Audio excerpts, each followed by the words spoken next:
आज के लेक्चर में हम जो अभी स्टार्ट कर रहे हैं, डाइपोल हमने रखा था एक्सटर्नल फील्ड में, है ना। और उसकी पोटेंशियल एनर्जी को दो तरीके से निकाला जा सकता है। एक आप लगभग जानते थे, टॉर्क लिख के टाउ इनटू डी थीटा से और dw निकाला और इंटीग्रेट किया। दूसरा तरीका शायद मैंने आपको बता दिया था कि अगर उसको इस तरह देखें कि एक चार्ज प्लस क्यू रखा है V एट R1 पे, माइनस क्यू रखा है जहां पोटेंशियल था V एट R2, उस तरह भी करवा दिया वो वाला, ठीक है। बल्कि टॉर्क से करवाया नहीं करवाया, इस तरह से तो डिराइव करवाया था। मैंने यूं भी कहा था कि क्वेश्चन आए इस तरह आ जाए कि दो चार्ज Q1 Q2 हैं, किन्हीं पोजीशंस पे रखे हैं R1 वेक्टर R2 वेक्टर पे, तो उसकी सिस्टम की EP लिख के दिखाओ। 3 स्टेप में लिखा था वो, और उसी से आ सकता था hence derive the potential energy of dipole, वो हमने कर दिया। अब देखो इस पे ना दो तरह के सवाल जो बनते हैं, दो तरह के क्वेश्चन जो बनते हैं इन चीजों पे, हम फिलहाल कर क्या रहे हैं, dipole in an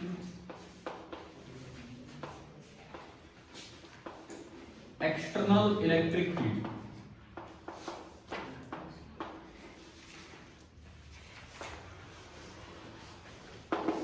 dipole in an external electric field, इस पे देखते हैं किस तरह के सिंपल क्वेश्चंस बनते हैं, वो वाला काम हम करेंगे।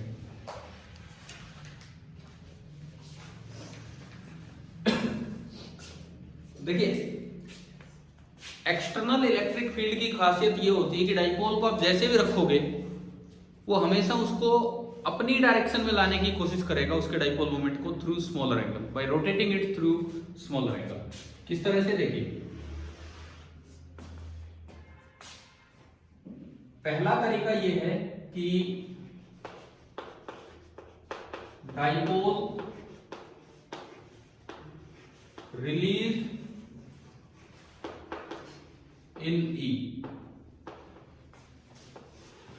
एक तो ये होगा, एंड दूसरा होगा डाइपोल रोटेटेड इन E, जिसको मैं रोटेट करूंगा फोर्स लगा के। एक बार हम लेंगे डाइपोल रिलीज्ड इन E और एक बार लेंगे डाइपोल रोटेटेड इन E। क्या मतलब इन बातों का, देखिए डाइपोल रिलीज्ड इन E, इसमें किस तरह के क्वेश्चन आते हैं कि ये कोई इलेक्ट्रिक फील्ड है E, ये कोई भी एक इलेक्ट्रिक फील्ड है E। आपने क्या किया, एक डाइपोल लिया, कोई भी एक डाइपोल जो किसी एंगल पे हो सकता है। कोई हम डाइपोल ले रहे हैं, किसी भी एंगल पे मैं बनाऊं, सपोज ये वो डाइपोल है जिसका डाइपोल मोमेंट है P। आपको ध्यान होगा मैंने डाइपोल मोमेंट की जनरल डेफिनेशन भी आपको दी थी।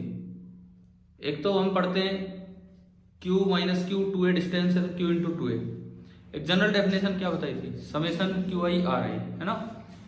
वो जनरल डेफिनेशन है, अगर दो से ज्यादा चार्जेस आ जाए तो आप उसको लगा सकते हो, नहीं तो फिर सेंटर ऑफ चार्ज अलग अलग निकाल के करोगे। ये है, मान लीजिए इस वक्त इनके बीच का एंगल है थीटा, और इसको ना यहां से रिलीज कर दिया। सवाल इस तरह से आ जाता है कि फाइंड एंगुलर स्पीड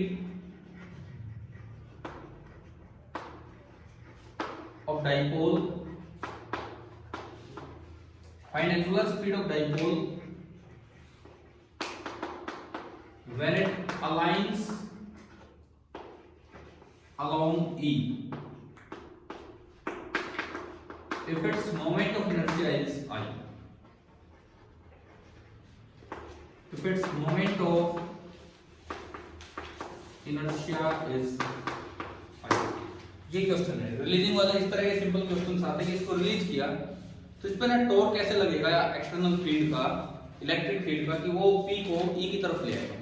रिलीज करने के बाद P इधर आ जाएगा, तो जब वो अपने आप इधर चल के आएगा तो रुक नहीं पाएगा, वो यहाँ से निकल लेगा आगे, रुक नहीं पाएगा, वो यहाँ से आगे निकल लेगा। तो आपको ये बताना कि जिस वक्त यहाँ से जा रहा होगा उस वक्त इसकी एंगुलर स्पीड क्या होगी, कैसे निकालें। मतलब हम डाइपोल इन एक्सटर्नल फील्ड के ऊपर कुछ क्वेश्चंस लेके देख रहे हैं कि किस तरह से हो सकते हैं। एनर्जी कंजर्वेशन क्यों वैलिड है? क्या हम मतलब कहीं भी लगा सकते हैं एनर्जी कंजर्वेशन? नहीं, यहाँ पे कारण क्या होता है, एनर्जी कंजर्वेशन केवल तभी वैलिड होगा जब इलेक्ट्रोस्टैटिक फील्ड हो। अगर ये कंजर्वेटिव फील्ड नहीं होता, अगर ये कंजर्वेटिव फील्ड नहीं होता तो हम एनर्जी कंजर्वेशन नहीं लगा सकते थे। ठीक है, कंजर्वेटिव फील्ड में total mechanical energy, total energy जो रहती है वो क्या रहती है, कंजर्व रहती है।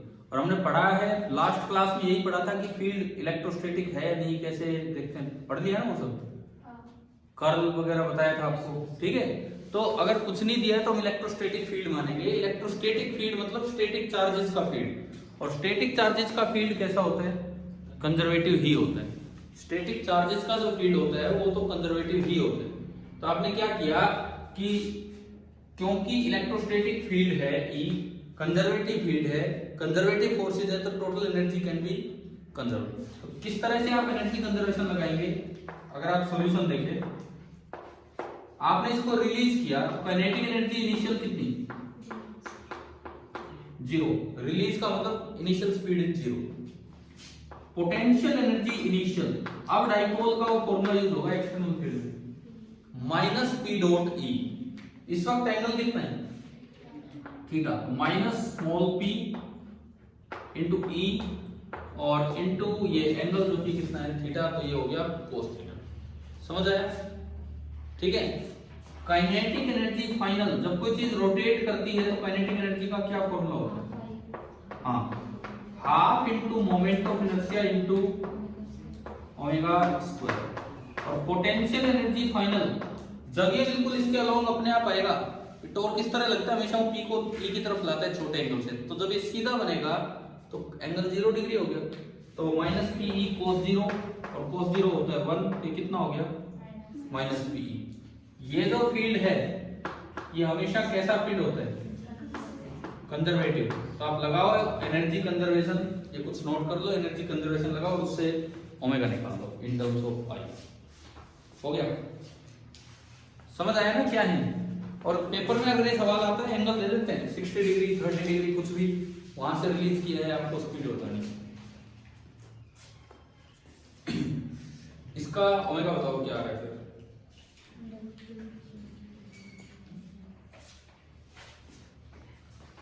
By energy conservation.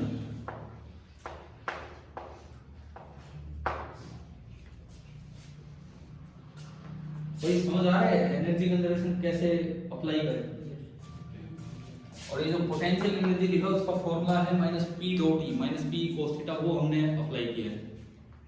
तो आपने एनर्जी कंजर्वेशन यूज किया तो 0 plus half I omega square is equal to 0 plus half I omega square थी, 0 इनिशियल लिखनी है। अगर मैं केवल इनिशियल एनर्जी लिखूं तो बनेगा 0 minus P E cos theta is equal to half I omega square minus P E. और अगर आप यहां से निकालो पी इधर आएगा, प्लस का कॉमन आएगा, अंदर बचेगा 1 माइनस कोस थीटा, 2 ऊपर जाएगा 2p अपॉन आई। तो जो ओमेगा आएगा तो इसका आंसर आएगा, इसका जो आंसर बनना है that is under root of 2pe upon I, 2pe upon I और इंटू 1 माइनस कोस थीटा। बताओ क्या ये आंसर आ रहा है क्या?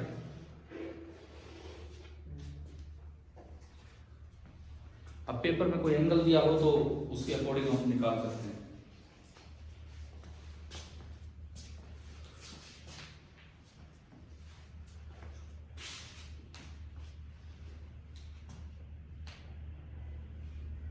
आगे आंसर ठीक है। दूसरा सवाल जो इसी रिलीजन पे आता है, पूरे चांसेस होते हैं उसके भी।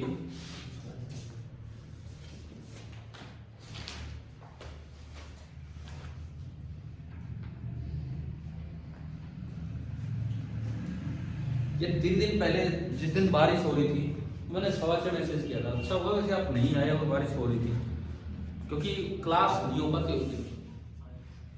आप मैथ्स वाले बच्चे तो थे ना इधर, या जा चुके थे जो आए थे वो यही थे उस समय जब वो एकदम से अटैक्स लगा? क्योंकि मैं क्लास नहीं ले पाता फिर भी ना, 6:15 तक तो मैं ही खुद सोच रहा था कि 6:15 नहीं 6:10 तक लगभग कि भाई आएंगे नहीं आएंगे बच्चे, लेकिन फिर कुछ ऐसा इंसिडेंट हुआ था कि क्लास हो ही नहीं पाती आपकी। क्या ये आ गया यहाँ पे सभी का? ठीक है,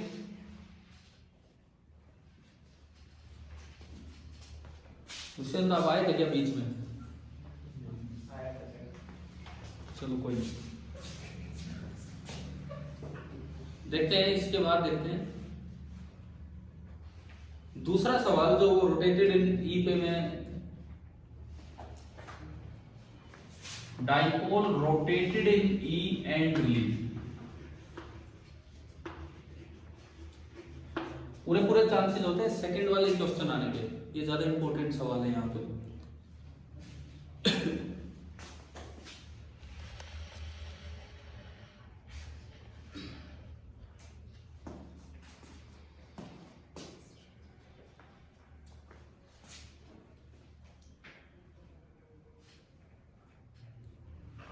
इसमें क्या होता है देखो,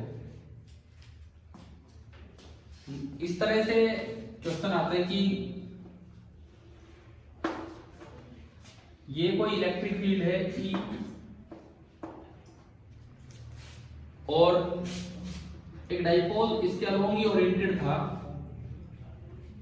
ये डाइपोल मोमेंट है P। ठीक है, आपको यूं दिया जाता है क्वेश्चन में कि इट इज स्लाइटली डिस्प्लेस्ड और स्लाइटली टर्न, ये जो P है इसको इधर कर दिया और यहां लिख दिया स्लाइटली टर्न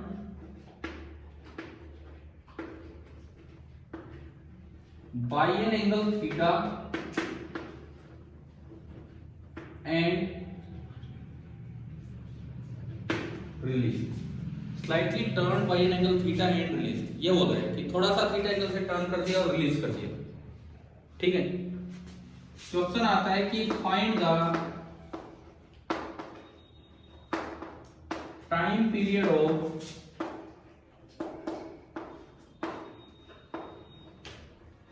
एंगुलर SHM,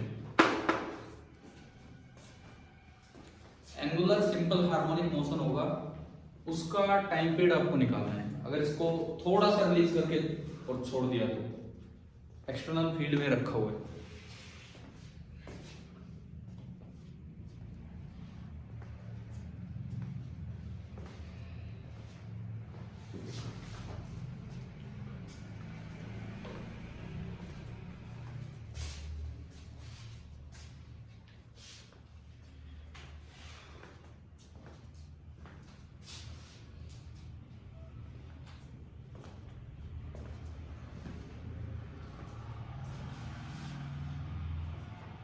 कैसे करेंगे?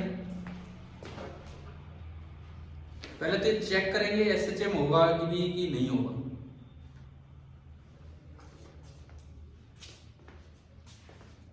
किया हुआ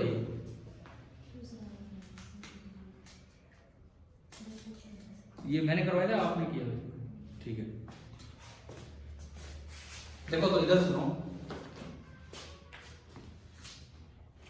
SHM कब होता है, एंगुलर SHM कब होता है? जब आपने किसी थीटा एंगल से टर्न किया तो पहली बात एक रेस्टोरिंग टॉर्क लगे, मतलब जिधर एंगुलर डिस्प्लेसमेंट दिया है टॉर्क उससे अपोजिट डायरेक्शन में लगे। और दूसरी बात, वो SHM तब होगा जब टॉर्क का मैग्नीट्यूड डायरेक्टली प्रोपोर्शनल हो किसके, एंगल के, थीटा के।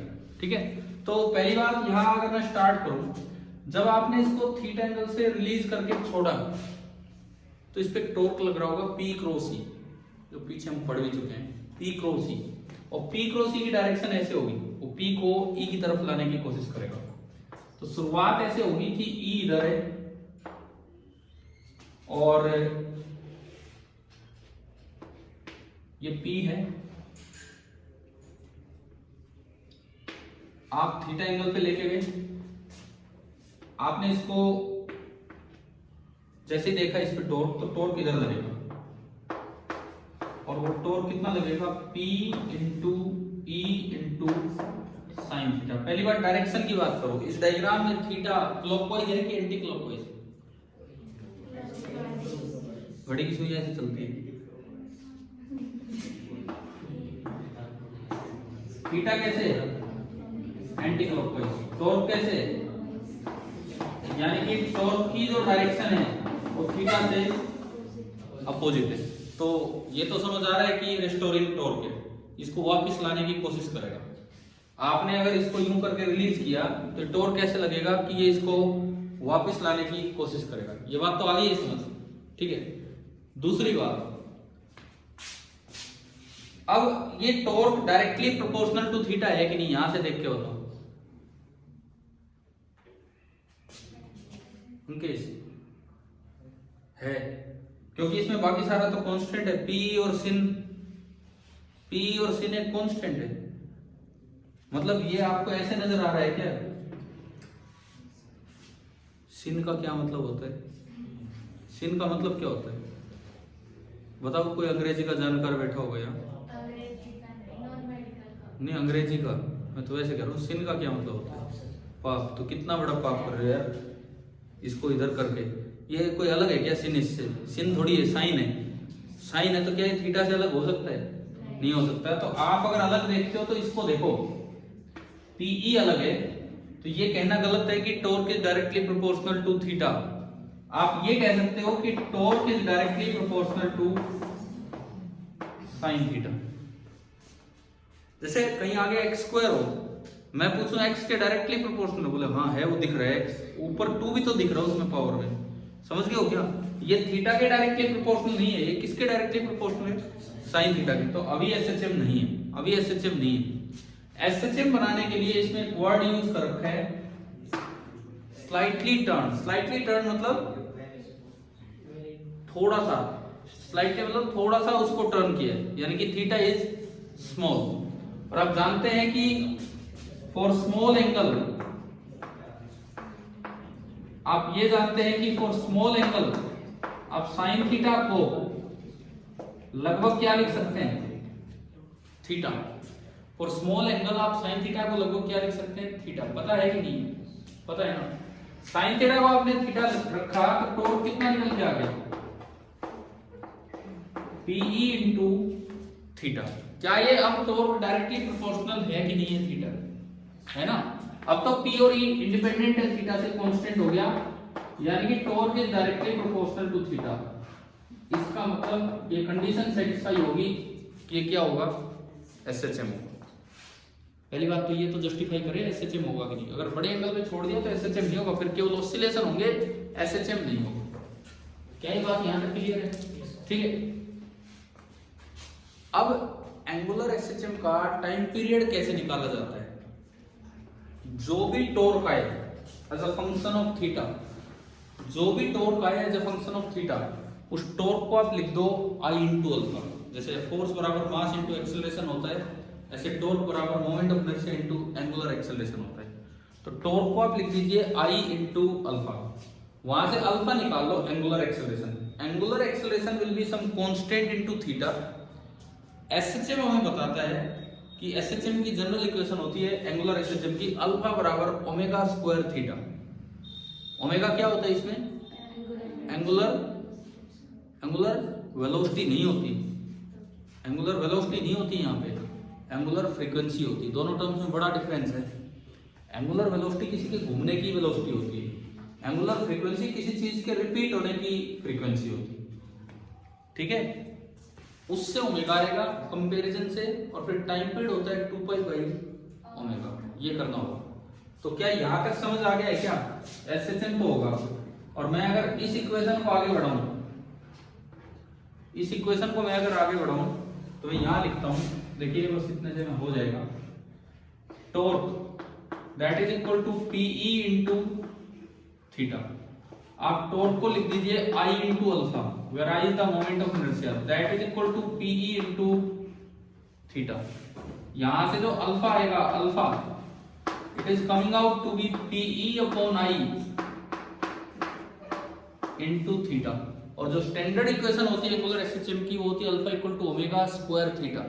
तो आपने इसको इससे कंपेयर किया तो ओमेगा स्क्वायर कितना आ गया, पीई अपॉन आई। तो ओमेगा आ गया under root of PE upon I. और टाइम पीरियड जो होता है, टाइम पीरियड उसका फॉर्मूला हुआ करता है 2 पाई बाई ओमेगा। तो जब आप ये ओमेगा उसमें पुट करेंगे तो टाइम पीरियड बनेगा 2 pi into under root of I upon P. ये आपका टाइम पीरियड का फॉर्मूला। फॉर्मूला क्या होता है, मतलब इस तरह से कैलकुलेट होता है टाइम पीरियड, ये तरीका है।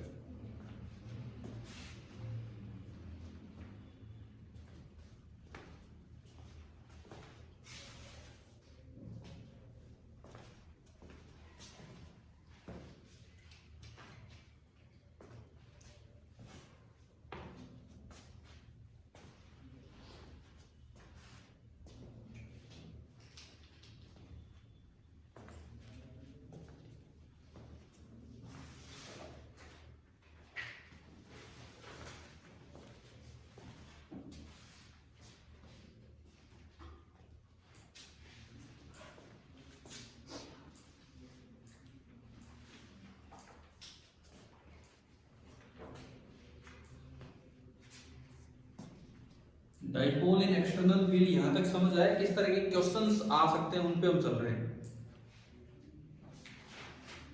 पहला था कहीं से रिलीज किया तो जब यहां पहुंचेगा तो ओमेगा कितना आएगा वो हमने कैलकुलेट करके देखा।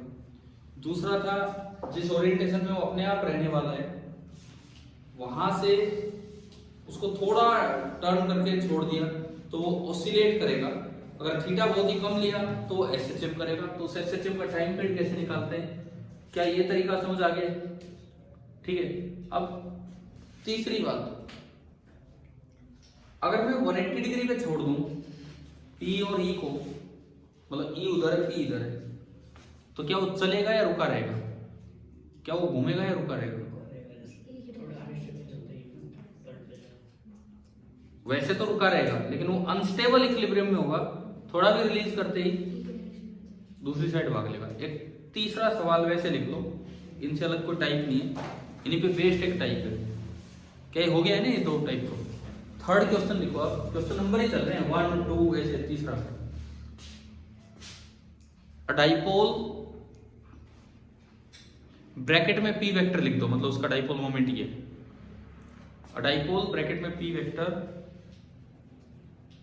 is released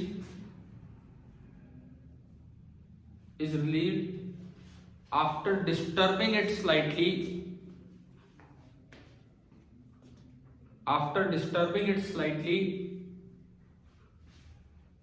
from the position of unstable equilibrium, after disturbing it slightly from the position of unstable equilibrium in an external field E, from the position of unstable equilibrium in an external field E, capital E, in an external field E। ठीक है। Find its kinetic energy, कोई angular speed नहीं, kinetic energy पूछी। Find its kinetic energy when it reaches the position of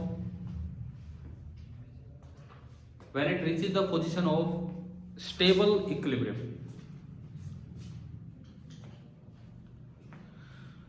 जब वो stable equilibrium वाली position में पहुंच लेगा तो उस वक्त उसकी काइनेटिक एनर्जी क्या होगी, ये आपको निकालनी है।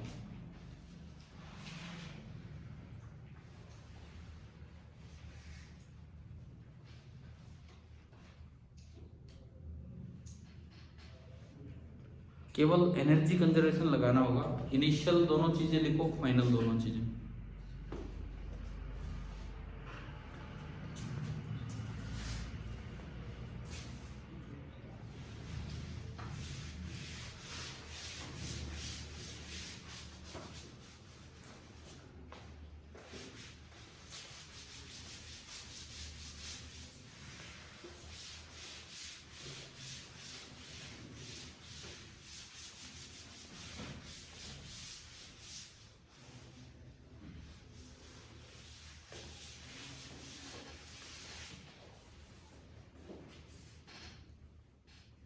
हो गया क्या? आंसर आ गया कुछ?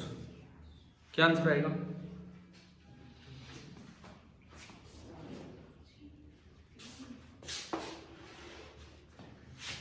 इनिशियल सिचुएशन ये है कि ई इधर है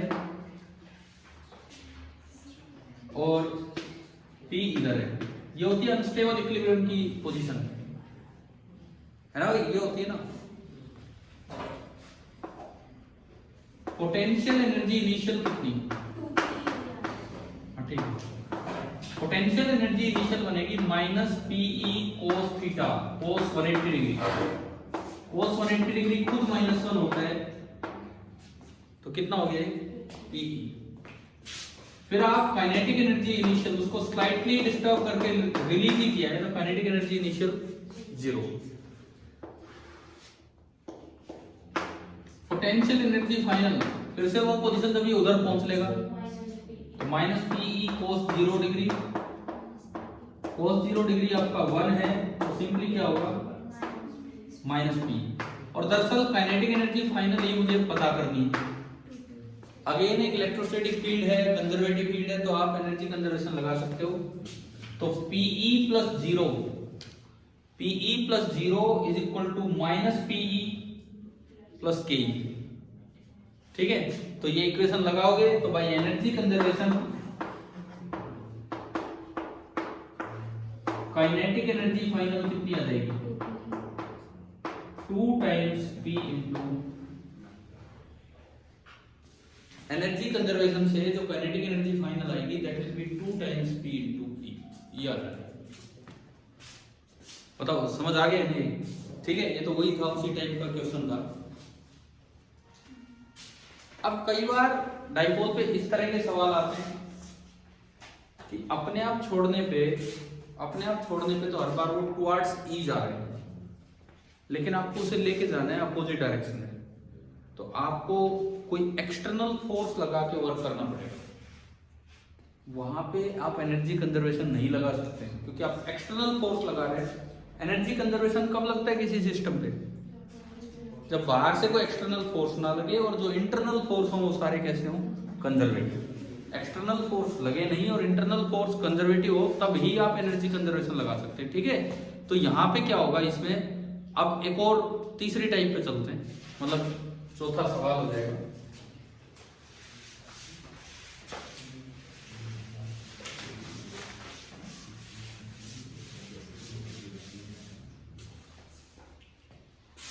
क्वेश्चन आप लिख लीजिए, मैं बोल देता हूं। ए डाइपोल ब्रैकेट में P vector is turn slowly. A dipole is turned slowly from stable equilibrium position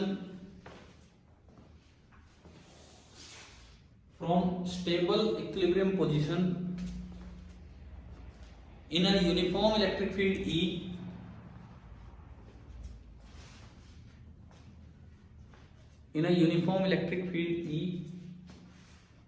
to a position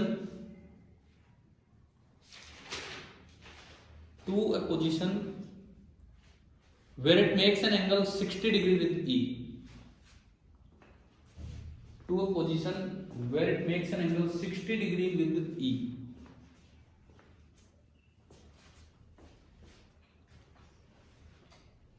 ठीक है, find first part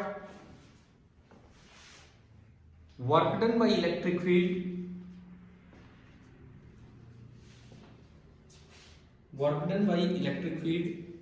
and second part work done by external agency।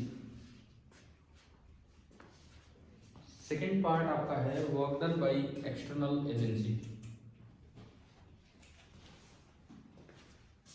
ये आपका second part है।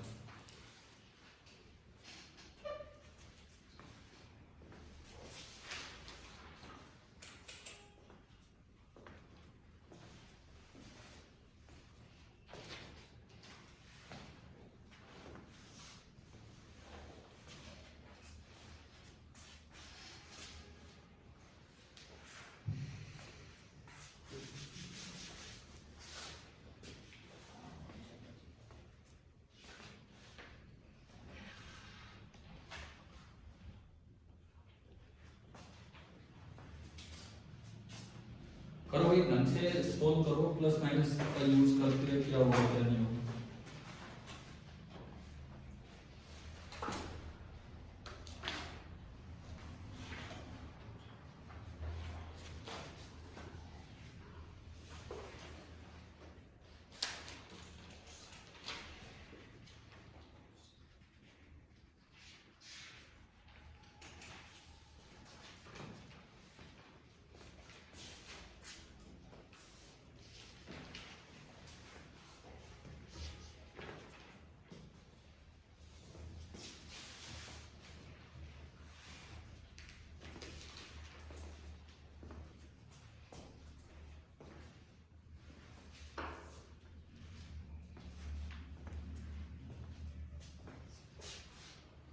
हो गए दोनों? बताओ आंसर बताओ। First part Pe/2 first part, और सेकंड पार्ट फर्स्ट पार्ट में मैंने किसका वर्क पूछा है? इलेक्ट्रिक फोर्स का, वो आ रहा है Pe/2 और सेकंड का -P/2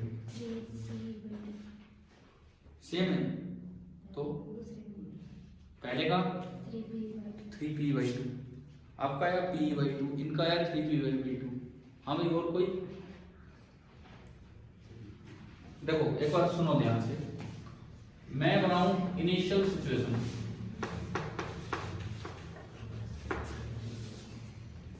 इनिशियली वो स्टेबल इक्विलिब्रियम पोजीशन पे ऐसा दिया गया है ना।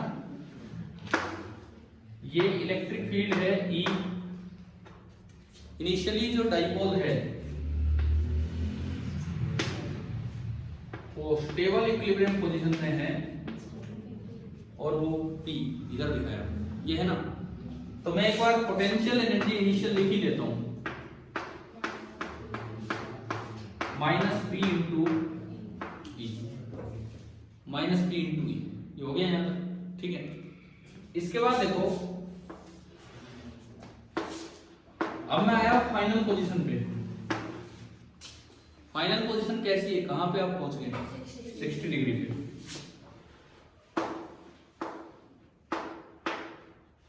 ये E है,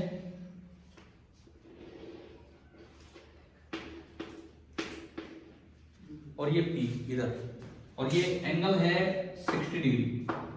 एक बार मैं पोटेंशियल एनर्जी फाइनल में लिख लूं, -P into E into cos of 60 degree, और 60 डिग्री होता है 1/2। तो ये कितना हो गया? -Pe/2। यहां तक तो ठीक। फर्स्ट पार्ट में आपसे पूछा है work done by conservative force. Electric force मतलब कंजर्वेटिव फोर्स, मतलब +1 से आप क्या पढ़ते आ रहे हो? Work done by any conservative force is equal to ना negative of change in potential energy. पढ़ा है नहीं हमने? कई बार पढ़ा होगा। This is negative of change in potential energy. यही तो फायदा होता है पोटेंशियल एनर्जी के कॉन्सेप्ट का कि this is directly given by negative of change in potential energy. इस तरह से नेगेटिव ऑफ चेंज का मतलब होता है potential energy initial minus potential energy final. Potential energy initial की वैल्यू आपने रखी -Pe। पोटेंशियल एनर्जी फाइनल की जब आप वैल्यू रखेंगे तो माइनस, ये इसमें से घटाएंगे तो कितना होगा? -Pe/2। ये माइनस माइनस प्लस हो गया, -Pe प्लस Pe/2। तो ये आंसर क्या है?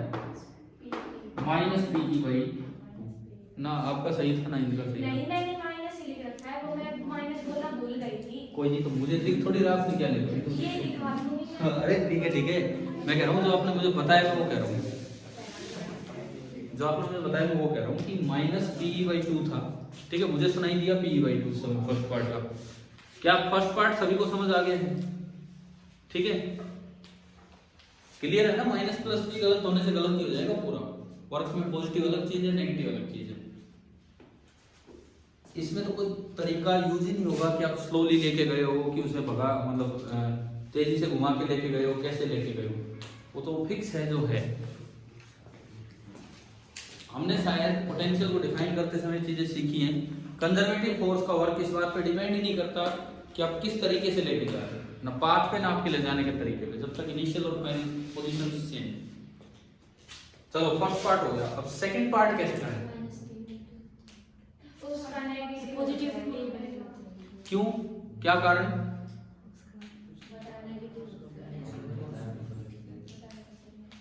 बताओ बताओ क्या कारण? उसका नेगेटिव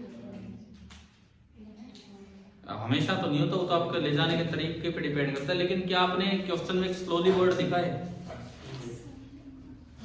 स्लोली अगर वर्ड लिखा है तो मतलब चेंज इन काइनेटिक एनर्जी कितना होगा? 0।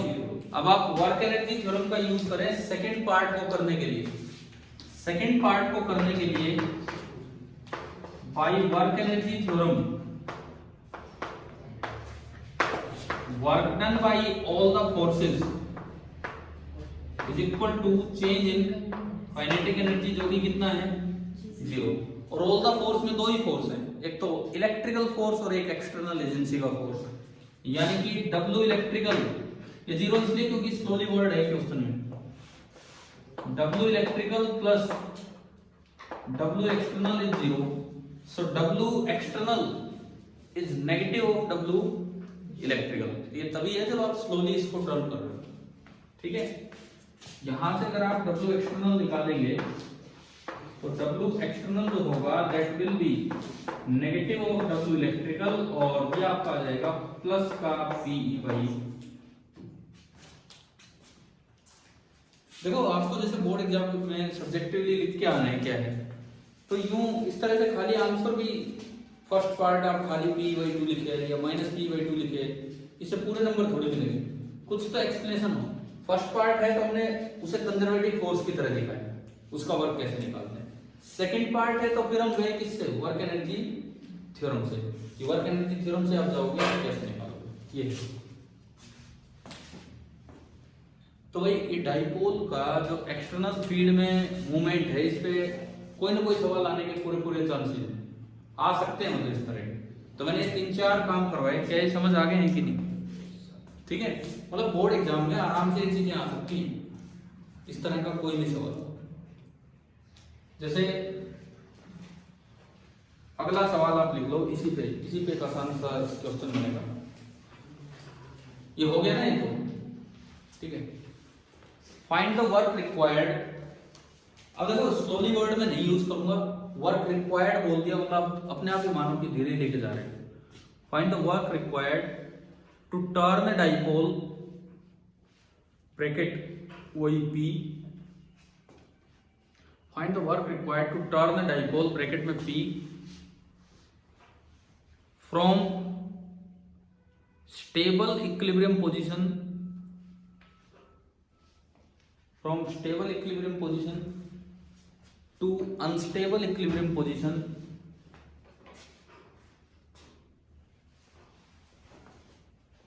in an external field E,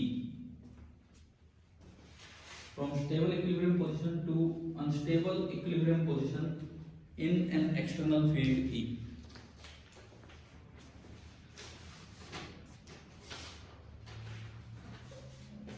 कितना होगा?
नहीं, देखो इनिशियल पोजीशन ये है, फाइनल पोजीशन जो अभी आपने सवाल लिखा उसके अकॉर्डिंग फाइनल पोजीशन आपकी ये है ना भाई।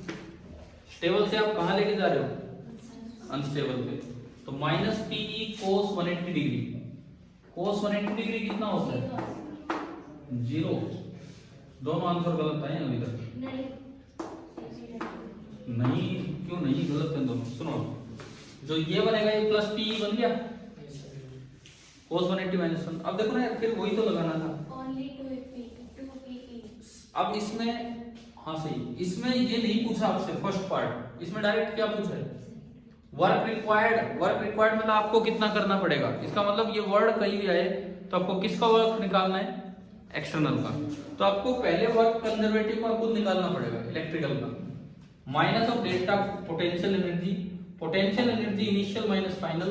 अब इनिशियल तो है माइनस पी, और जो फाइनल है वो कितना है, पी। इसमें से ये घटाओगे तो ये कितना है, -2PE। उसके बाद आप फिर से ये चीज लगाओगे। अब वर्क रिक्वायर्ड वर्ड आए, इसका मतलब आप स्लोली लेके जा रहे हो, ये कुछ अजम्पशंस होंगी जो हमें लेनी होंगी वहां पे। तो डेल्टा के 0 किया तो फिर से वही चीज आएगी, और आप इसका नेगेटिव करोगे तो जो आंसर बनेगा वो कितना बनेगा, 2 टाइम्स P इंटू E। देखो यार, छोटी छोटी बातें हैं, डाइपोल इन एक्सटर्नल फील्ड, इस पे कोई भी क्वेश्चन आ सकता है, लेकिन वही माइनस प्लस की गलती हमें फंसा देंगी। अब इसमें आंसर आने को 0 भी दिख रहा था, है ना, कोई प्लस की बजाय माइनस का भी दिख रहा था, तो इनसे पूरे नंबर कट जाएंगे, एक नंबर नहीं मिलेगा इसमें, क्योंकि एक ही नंबर का सवाल आएगा। ये जो मैंने लिखा अभी, ये एक ही नंबर का क्वेश्चन है वहां पे, तो वहां पे जरा सी गलती होती है पूरा नंबर कटेगा, ये है। और एक एक नंबर के आने भी कई सवाल है इस तरह से, ये क्योंकि एमसीक्यू भी हैं, कई बातें हैं। अभी बताओ क्या ये पार्ट, ये सारा तरीका यहाँ तक समझ में आ गया, डाइपोल इन एक्सटर्नल फील्ड क्या है, कैसे, ठीक है। अब अगली बात सुनो, पोटेंशियल के बाद मुझे अब चलना होगा। मैंने शायद आपको शेयरिंग पढ़ा दिया था लास्ट टाइम, पीछे पढ़ा दिया ना, शेयरिंग वगैरह हो गया। मुझे अब चलना होगा डाइलेक्ट्रिक एंड पोलराइजेशन पे। डाइलेक्ट्रिक एंड पोलराइजेशन, ये पोटेंशियल से अगला टॉपिक है शायद आपका, डाइलेक्ट्रिक एंड पोलराइजेशन, है ना। और नहीं पढ़ा है तो पहले उसी पे हो। इलेक्ट्रोस्टेट्स ऑफ कंडक्टर अगर नहीं पढ़ा है, वो एक बड़ा इंपॉर्टेंट टॉपिक है। 6 सवाल है वो, 5 या 6 कितने पॉइंट है बुक में, 6 है ना, 6 के 6 क्वेश्चन आ सकते हैं, 6 के 6 क्वेश्चन आ सकते हैं। एक्चुअली क्या है, ये कई चीजें पीछे हो चुकी हैं। क्या मैंने आपको ये पढ़ा दिया कि कंडक्टर के जस्ट बाहर field sigma upon epsilon not होता है, उस पर कितने तो एमसीक्यू दिए थे, वो इसका पॉइंट नंबर 5 है शायद या 6 है ना। मतलब इन्होंने क्या किया है, इन्होंने 6 पॉइंट्स को समराइज किया है जो आप पीछे पढ़ के आए होते। आपने पढ़ा था कि बाहर कितना ही फील्ड लगा दो कैविटी के अंदर फील्ड नहीं पहुंचता है, पढ़ा था उसमें, उस चैप्टर में, फर्स्ट चैप्टर में। इन्होंने क्या किया है, इन 6 पॉइंट्स को समराइज किया है। तो ये आपका आज का होमवर्क रहेगा। मैं कल आते ही शुरुआत तो यहीं से करूंगा, लेकिन पहली बात सुनो, ये आपका होमवर्क रहेगा कि आप ये 6 पॉइंट्स विद एक्सप्लेनेशन पढ़ने की कोशिश करना, विद एक्सप्लेनेशन की कैसे एक्सप्लेन करें, क्योंकि पूरी पूरी एक्सप्लेनेशन आ सकती है। दूसरी बात, मैंने आपको एक दिन पहले पोटेंशियल से रिलेटेड चीजें होमवर्क में दी थी, तो एक बड़ा अच्छा सवाल एनसीईआरटी में है जिनको बाउंड्री कंडीशंस हम बोल देते हैं, शायद 16th या 17th क्वेश्चन होगा, एक बार नजर डालो उस पर। 2 पार्ट होंगे। कौन सा है सवाल नंबर, इसमें 2 कंडीशंस होंगी, एक नॉर्मल एक टेंजेंशियल, E2 - E1 इस तरह का। 16th, ये जो 16th क्वेश्चन है ना 2.16, इसके बाहर आप लिख दो बाउंड्री कंडीशंस फॉर E। ये एक बहुत अच्छा सवाल है, बाउंड्री कंडीशंस फॉर E। मैंने उस दिन करने के लिए दिया होगा, क्या आपने कर लिया है 16? और उन्होंने अपनी बुक में ना हिंट भी दिया है कि भाई एक पार्ट तो गॉस लॉ से होगा और एक पार्ट वर्क डन से होगा, लिख रखा है हिंट में, पूरा बता रखा है। ये दोनों में से कोई भी सवाल आपके एग्जाम में आ सकता है, अच्छे सवाल हैं दोनों। आप ये बताओ, आप में से किसी ने ट्राई किया है क्या, पढ़ के देखा था मतलब? सॉल्यूशन पढ़ के देखा था, समझ आ गया? चलो कोई नहीं। कल की शुरुआत हम कहाँ से करेंगे कल वाली क्लास की?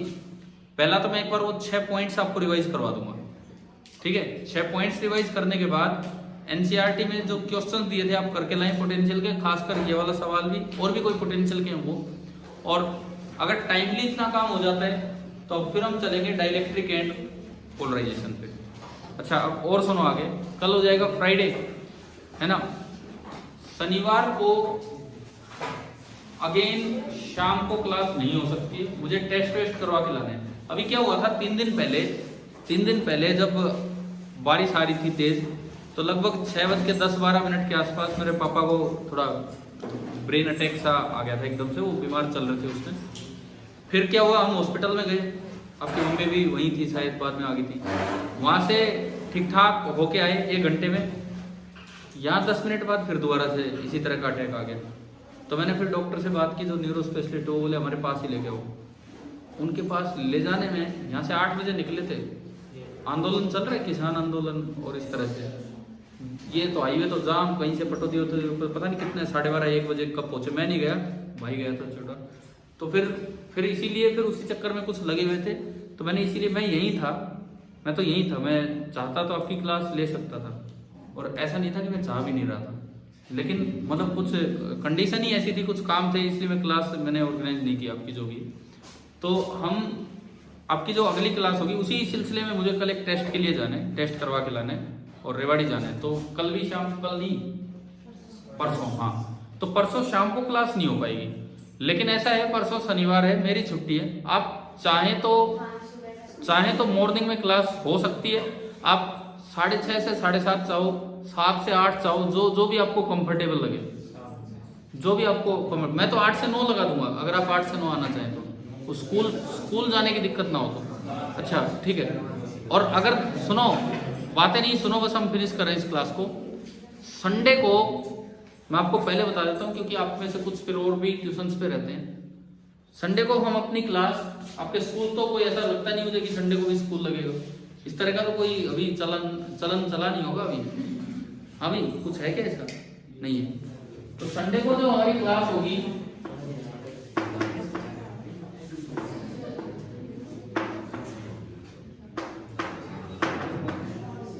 हाँ सुनो, बीच में 2 घंटे बाद एक ब्रेक हो जाएगा छोटा सा, 2 घंटे बाद 8 से 10 के बाद एक 10 मिनट का ब्रेक लेंगे। सुनो, चुप हो जाओ। अब ये बताओ, ये 12 PM करूं 12 AM करूं?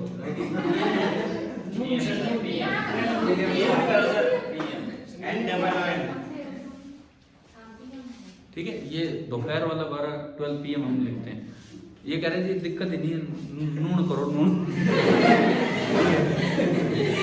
ठीक है भाई, जो भी है।